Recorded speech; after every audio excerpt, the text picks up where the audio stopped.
Ford Focus ST review. What is it? In a world of turmoil, we're not quite seeing the upturning of everything we hold dear.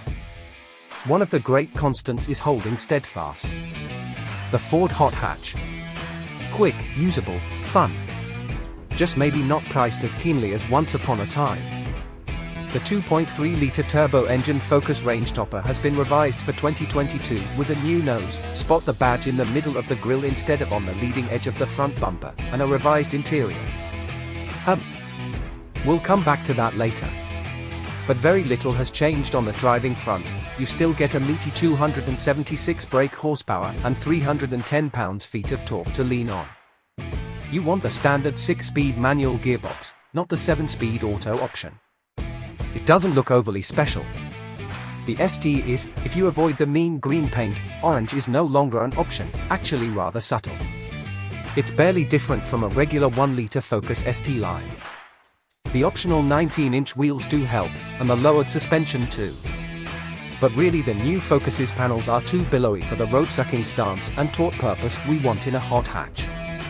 But that belies a head of engineering bespoke to the ST, stuff like an electronically controlled limited slip difference, not merely brake control of a slipping wheel, though it has that too. Adaptive damping is standard. The brake servo is energized by an electric pump, so can compensate for fade when you're going for it on a track or down a mountain pass. Suspension is of course lowered, minus 10 mm, and stiffened. The steering is quicker too.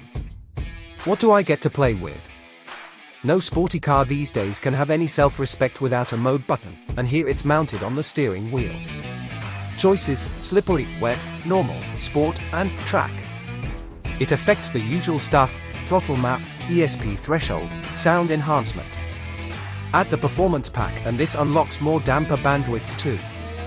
Because the difference is electrically controlled, you also get more lockup, and hence more torque steer, in the sport and track mode. The new servo also allows sharper brake response in the upper modes. What's new inside?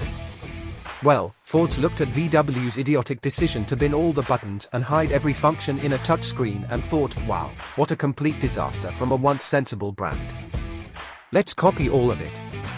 So, in addition to fully digital dials behind the steering wheel, the climate control buttons have all been binned, and there's a new widescreen atop the dash that's about twice as big as the previous mode. It makes the Focus look much more modern inside, which the designers must be jolly pleased about, but designers never seem to bother testing cars in the real world. And it shows. What's the verdict? Great powertrain, good handling, spoiled interior. We'd go Hyundai i30N or Civic Type R.